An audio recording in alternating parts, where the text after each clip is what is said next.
And welcome back ladies and gentleman. As usual मैं break में भी, मैं और आमना, हमें बोलने की बहुत आदत है।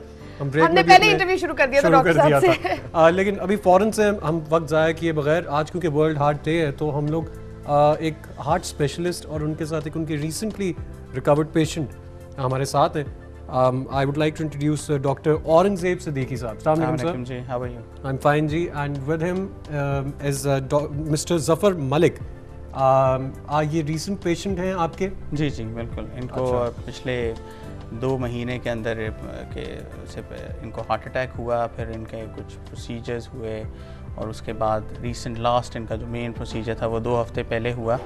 और बल्कि पिछले 2 हफ्ते में बदकिस्मती से इन्हें डेंगी का बुखार भी रहा। डेंगी तो लाहौर को खा के है वैसे। बिल्कुल, तो उससे रिकवर होके आज आपके सामने बैठे। आज हम वर्ल्ड हार्ट डे मनाएंगे, हम डेंगी जो है वो नहीं मनाएंगे। डेंगी नहीं, हम डिप्रेसिंग चीजें नहीं डिस्कस करेंगे। डेंगी जो है वो उसको ओवरशैडो नहीं कर सकते। हाँ बिल्कुल नहीं कर सकते। हम लोग ये बात करेंगे डॉक्टर औरंगजेब से कि When you go through a heart surgery या जब इतना मेजर आपका प्रोसीजर होता है तो उसकी रिकवरी कितनी फास्ट होती है। अभी हम लोग ब्रेक में बता रहे थे कि you have to get back to normal और आपको अपनी ज़िंदगी उसी तरह जीनी शुरू कर देनी चाहिए और बिल्कुल डिप्रेशन में नहीं बैठ जाना चाहिए। तो उसके बारे में कुछ आप बताएं। मैं देखें, अब वक्त के साथ इतने मेडिकल साइंस एडवांस हो गई है कि हम कोशिश ये कर रहे हैं कि जल्दी से जल्दी टेस्ट हों और जल्दी से जल्दी रिकवरी हो। अब इवन जो हार्ट अटैक के बारे में अगर जिस तरह मैं स्पेसिफिकली बात करूं कि इवन उसके जो टेस्ट हैं, पहले एक टर्म टेस्ट होता था एंजियोग्राफी के नाम से, आपने सुना होगा, अब भी होता है, हम अब भी रोज़ाना करते हैं। मैं पंजाब इंस्टीट्यूट ऑफ कार्डियोलॉजी पे हूँ, वहाँ पे रोज़ाना 70, 80 वो होते हैं। बिल्कुल, तो वो वहाँ पे हम लोग बहुत करते हैं। लेकिन अब उसमें भी नई टेक्निक्स आ गई हैं, CT एंजियोग्राफी के नाम से, जो कि बेसिकली एंजियोग्राफी है लेकिन वो एक CT स्कैन का नाम आपने सुना होगा। बिल्कुल। अब वो CT स्कैनिंग हम हार्ट की कर लेते हैं, उससे हमें पता लग जाता है। और by CT we mean cardiac topography.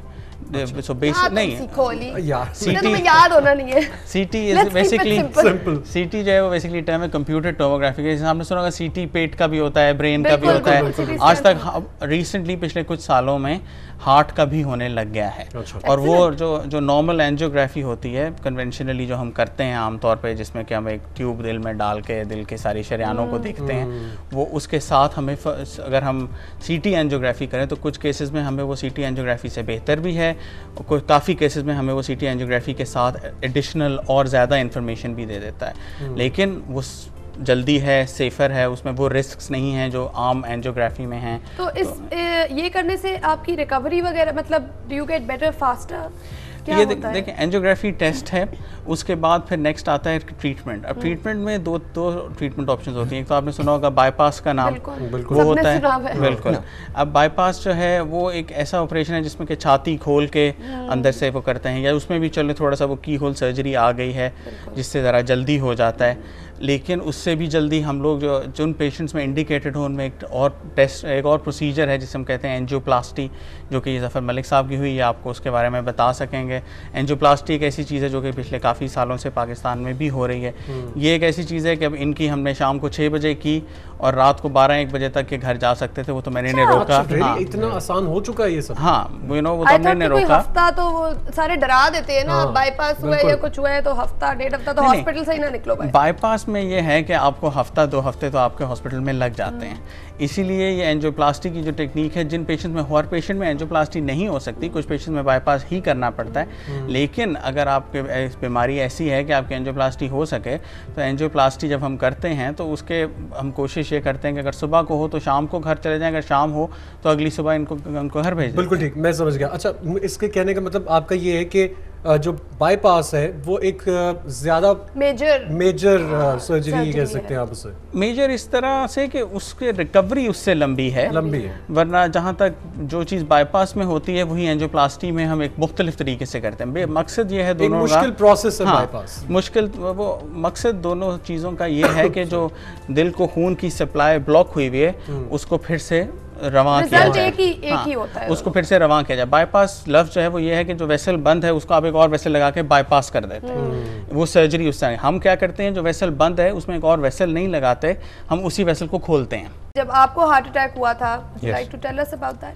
I felt a weight on my chest. अच्छा, बट आप बता रहे थे कि आप वॉक कर रहे थे उसमें? हाँ, I was walking और I started to sweat profusely.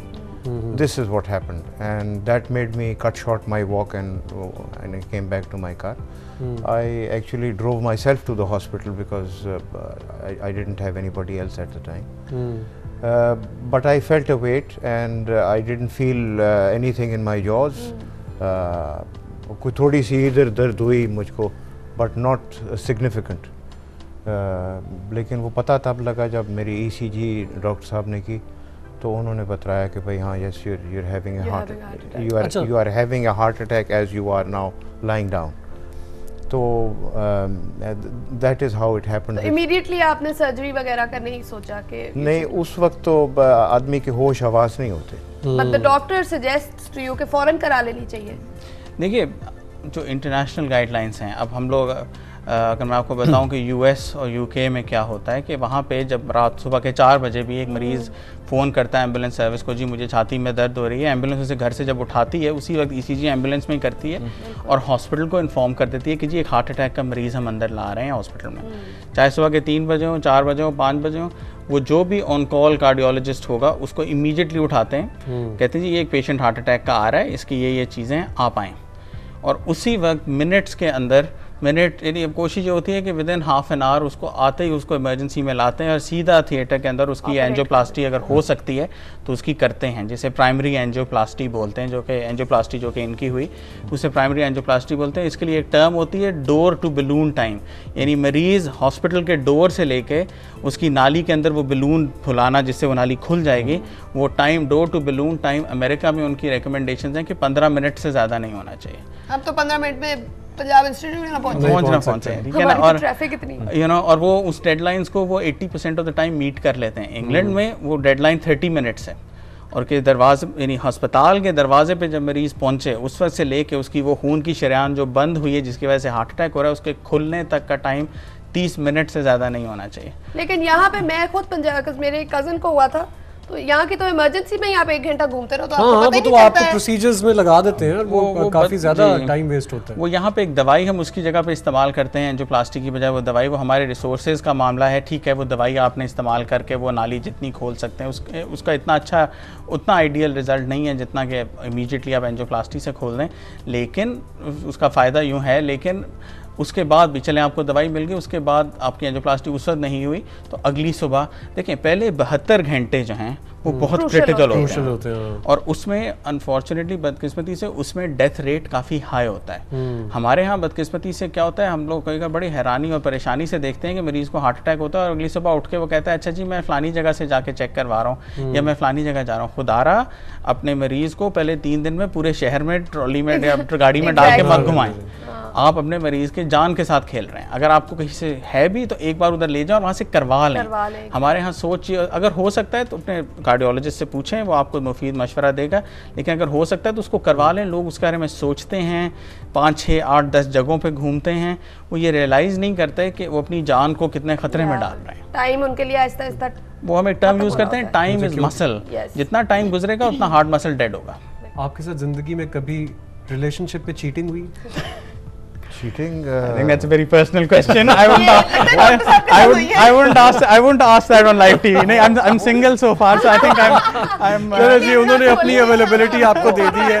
वो अगर ना हो तो बंदे को कैसे पता लगे कि वो साहिब दिल है? क्या बात है, जबरदस्त, वाह, बिल्कुल। साहिब दिल होना तो जरूरी है। एक दफा तो दिल टूटना बहुत जरूरी है। दिल ना टूटे तो आप डिटरमिन्ड कैसे हो? आप तो वो कहते हैं it's better to have loved and lost than never to have loved at all. क्या बात है, जबरदस्त। आपके साथ तो महफिल होनी चाहिए। मेरा ख्याल है अगली बार आप इन्हें अकेले में बुलाएं, एक और सेगमेंट इनके साथ करें। नहीं तो डॉक्टर साहब आप you are single because you don't believe in love और एनीथिंग? नहीं, it's just he only believe in operating on heart. मुझे लगता है मुझे लगता है ये वो नहीं, ये जस्ट उसका मौका नहीं अभी आया, तो आएगा तो वो भी हो जाएगा। ठीक है जी, thank you so much doctor साहब, आप आज वर्ल्ड हार्ट डे पे यहाँ पर तशरीफ लेकर आए।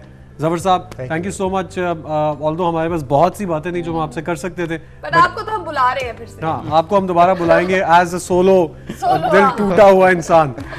इस वक्त हमारे पास वक्त हुआ है एक छोटी सी ब्रेक का। ब्रेक के बाद हमारे पास और मजीद गेस्ट होंगे। आप लोग कहीं मत जाइएगा, कीप वॉचिंग जी सहेली ऑन A+।